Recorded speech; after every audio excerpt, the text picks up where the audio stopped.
شوش، کهن‌ترین شهر ایران. شوش در جنوب غربی ایران و در استان خوزستان قرار دارد.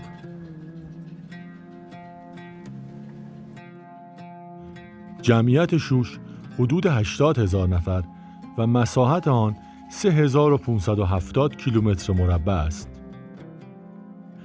از شهری که 3000 سال پایتخت ایران بوده تا پایتخت فعلی 670 کیلومتر راه است.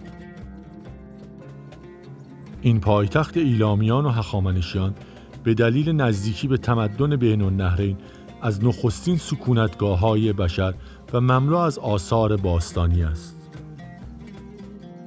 این شهر که روزی نگین جاده شاهی بود، امروز در میان جاده‌های دسفول، اهواز و اندیمشق قرار دارد.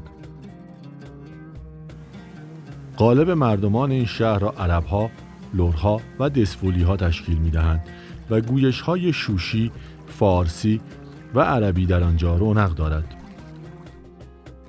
رودخانه شاور شهر را به دو قسمت شرقی و غربی تقسیم کرده و رودهای کرخه و دز از نزدیکی این شهر عبور می‌کنند.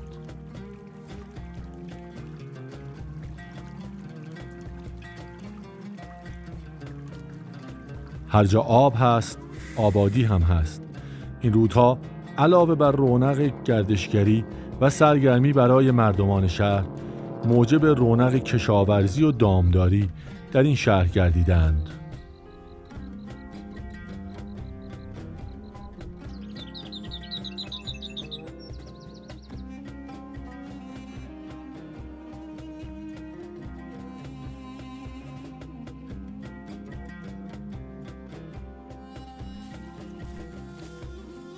کشت گندم و ذرت، سیفیجات و مرکبات در این منطقه بسیار رواج دارد.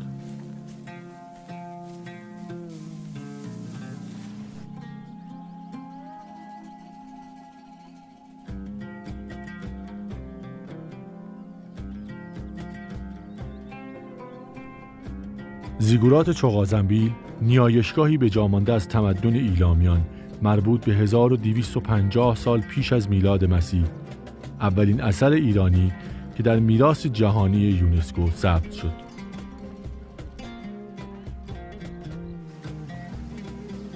آرامگاه دانیال نبی با گنبدی مخروطی شکل به سبک خوزستانی، گنبدی که اورچین نامیده می شود.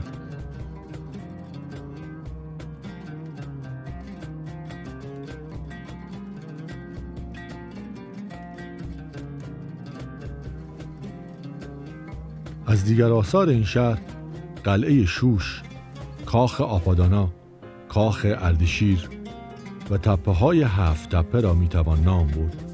شوش مملو از آثار تاریخی و باستانی است، شهری به قدمت تاریخ.